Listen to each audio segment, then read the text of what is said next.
Good afternoon, everybody. Hope everybody is well. It is I believe today would be Wednesday. How do you like that? I wanted to do a follow up to my video yesterday on the short report. I've had more of an opportunity to look at it, and I kind of wanted to go through it. Not legal advice, of course. Subscribe, please share because it is good for the algorithm relating to naked shorting. Not just me, but for the topics because it'll be picked up, and I'll address that really briefly, very short. Subscribe, etc. Before we start off, and I'm going to be talking about the capybara short report.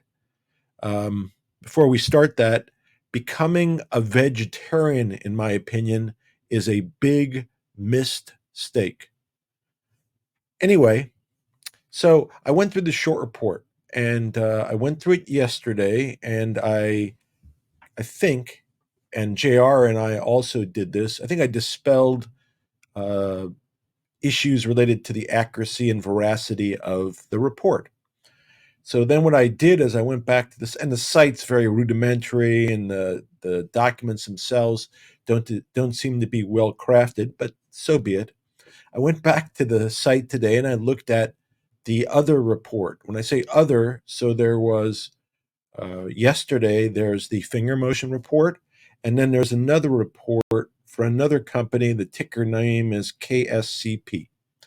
And they did two reports on theirs. They did an initial report and then they did a supplemental report. The initial report appears to be dated July, but I don't know what year. The supplemental report appears to be dated, I think, August of 2020. I believe it's August, but 2020. So I don't know if that reflects the date they were actually prepared or they were prepared at a different point, but it looks like they prepared the initial report and then they prepared a supplemental report to try to kill the company. Looks like it may have been prepared in or about earnings time too, the supplemental report. And it's interesting because how these reports are effective is that an algorithm will pick up certain words, and if certain words are used, that will trigger selling programs, and that's most likely why the volume yesterday, the day of their, I think calling it a report is probably too respectful. Their rag. That's why the volume was so much, because I think it triggered computer trading, and that was triggered by the algorithms looking at certain words. So it may be the style, even though the style is terrible and the words are very rudimentary, perhaps there is something to those words that triggers certain algorithms to sell. But anyway, so what I did is I looked at both the initial report and the supplemental report and analyzed it. And I took what they said as true, and I'm now going to compare that to what they did yesterday in Fngr motion. So, in general, the report against KSCP is much more substantive and comprehensive than what was presented in that hit piece yesterday. And with regard to KSCP, their conclusion that the stock would drop in price down to 50 cents. And as of today, it's about 77 cents. And by the way, it's up.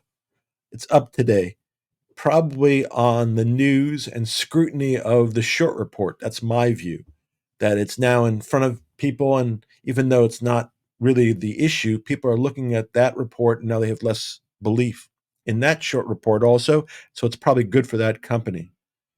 I don't know when they prepared it. I don't know who prepared it. It's not signed. There's no name associated with it.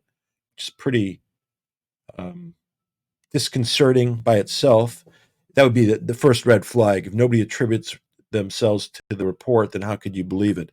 And I know there have been names floating around today and company names. And I think the gentleman's name I saw, his initials were ER, but I don't know it for a fact. I'm not going to comment beyond that. But apparently, some people believe that they have located who the perpetrators were and what their connection may be to other perpetrators. And those people may also have short positions, and that's why they're uh, indicating and exercising their desperation by these tactics. So, getting back to the report. So, I'm not going to criticize this report, but I'm putting this out so you understand what they did before and what caused them to make the conclusion they did and what they did yesterday. So, like I said, it's much more substantive, talks about many more issues, which I'm going to get to in 1 second. And I'm just going to go through them. So, they do disclose that they have a short position in the company, just like they did in Fngr Motion. They disclosed that also. But then they go on to say that either the equity of the company is about to crater or the company is going to file bankruptcy, one or the other. And there's no hedging of belief or whatever. That's the pitch. So they're basically saying this company is going down the drain and and this company being, again, KSCP, is going out of business. And that's their initial statement. They end it with a disclaimer that this is just information, not financial advice, etc. But their recommendation, target, etc., is based on their summary that the equity of the company is going to crater or the company is going BK.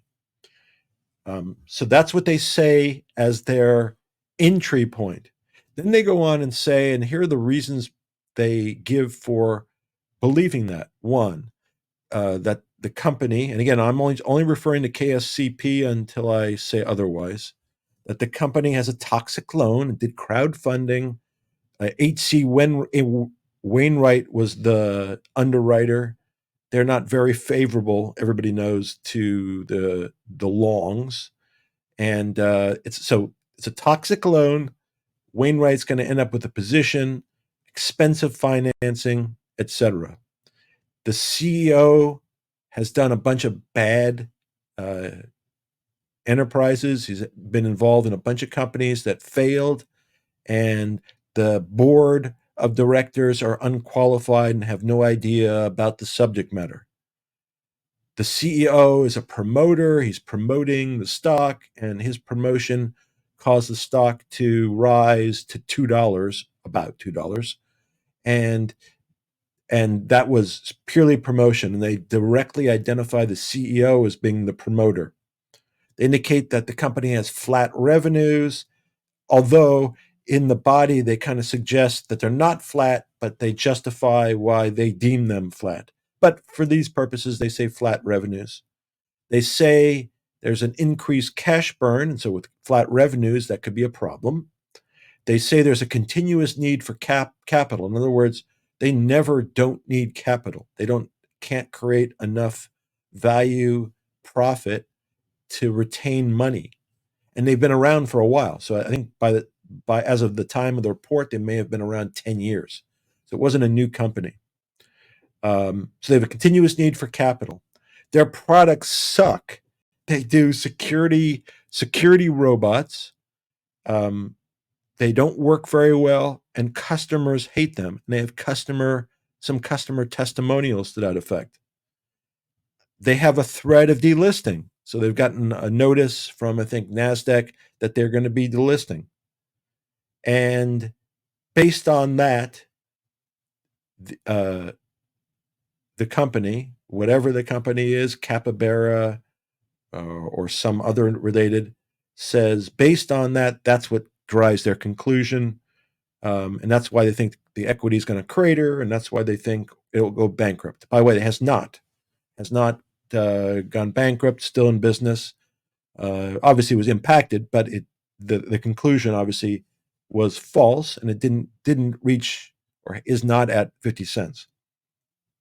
But all those factors, so we have the toxic loan, crowdfunding, bad underwriter, CEO sucks, The board is unqualified. The CEO is a promoter. Flat revenues, increased cash burn, continuous need for capital. Their products suck. The customers hate them. They have a threat of delisting, and they want to dilute at $2. That, they say, is, and it says it in the report, that is similar to Fngr. That's what they claim.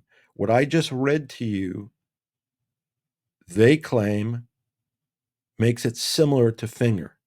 Now, utter nonsense, since I could go line by line and the answer would be opposite for each. Just starting with the Univest versus H.C. Wainwright and what they do. But each one, there's no accusation that the CEO is a promoter. There's no negative about the CEO. There's nothing negative about the board. The revenues are increasing. There's no evidence of increased cash burn or a need for continuous capital. No concern about their products. There's no threat of delisting. The price of the stock is well above 2. So it has nothing to do with what happened in the KSCP. So then if we go to the report involving Fngr, now we're talking about Fngr. Again, it starts off, so you remember what I said about, it basically said they hold short positions, companies in a crater or BK. As to Fngr, what they say, that they hold short positions in Fngr and believe, and I put that in quotation marks, the price is headed lower.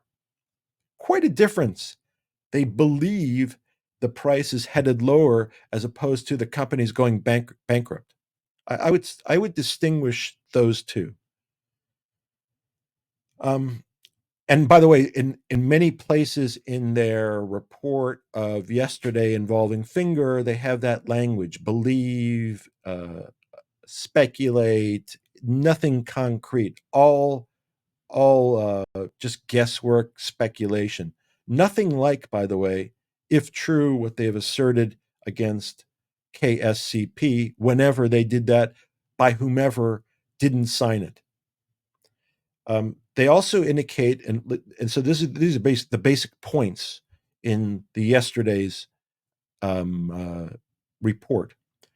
They claim broadly that Fngr Motion participated in the promotional scheme and that upped the price, etc. But they don't accuse anybody at Fngr Motion of doing that, unlike KSCP. So they just throw it out, but don't identify anyone as being responsible. And they don't provide any evidence about anyone in particular. They don't provide any evidence against the 18 they accuse. They don't provide any evidence of compensation. In fact, they say the opposite. I think to the extent they say something like, there's no evidence that they were paid.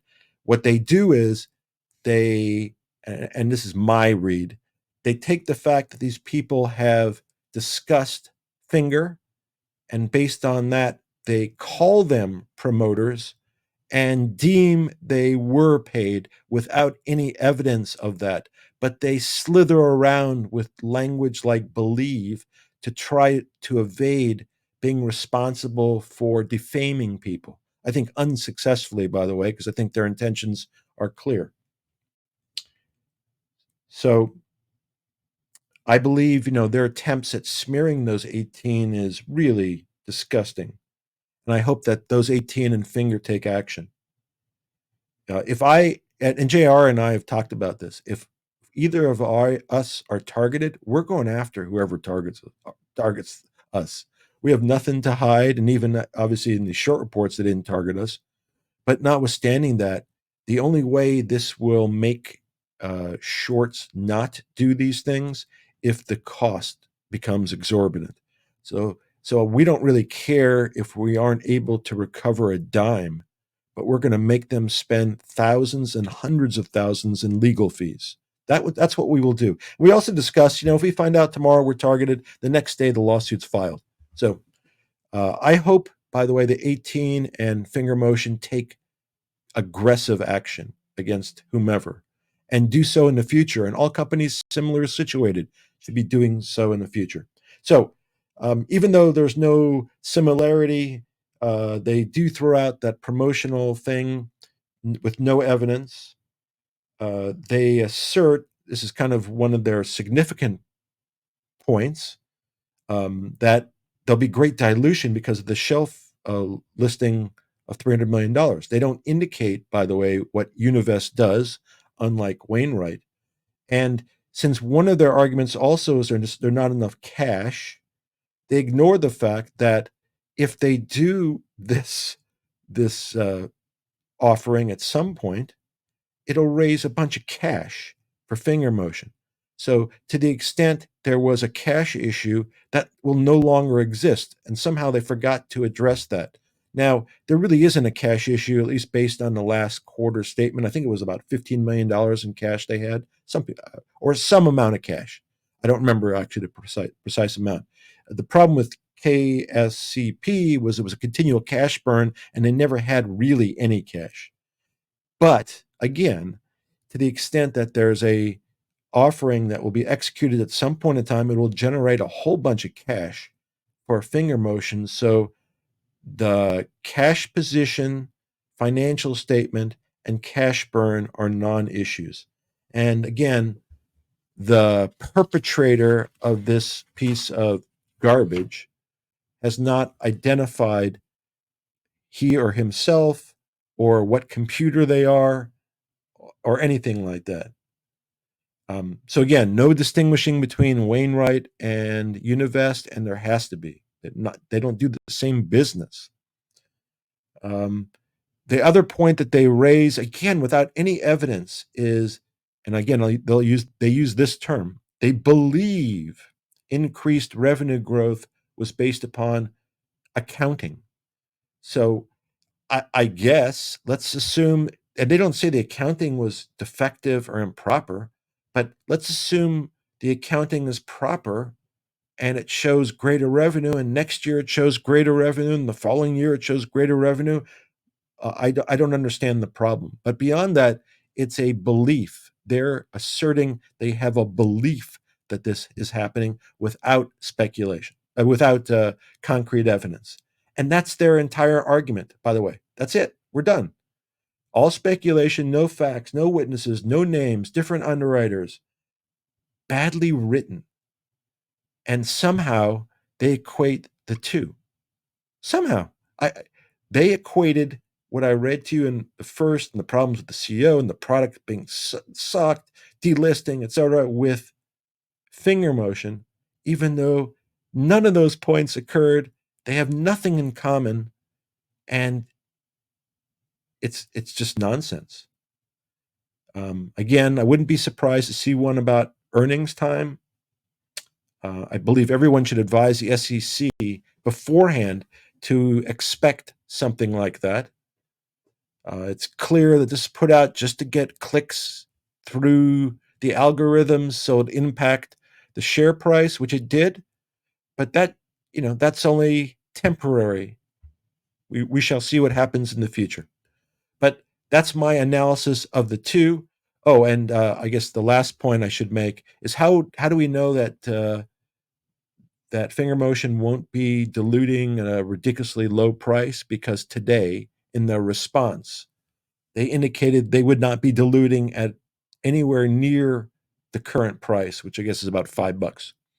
So why do I believe them when they say that? One, I have no reason to disbelieve them, but two, if they don't do what they say, that will be considered securities fraud, and somebody could go to jail or face fines and lose money. There's no reason they would do that. The only one here has reason to lack truth and lacked specificity and lack facts is the people in the short position who are at risk of losing everything. That's why this was produced. That's why any future ones will be produced. And everybody beware and expect it. And if it happens, so be it. We'll just respond right away as we did here and dissect the documents. So anyway, hope that helps. Try to show you what they've done in the past, what they've done now, the difference in people, and I hope it provides some clarity to everybody. Everybody be well. Take care. Talk to you later.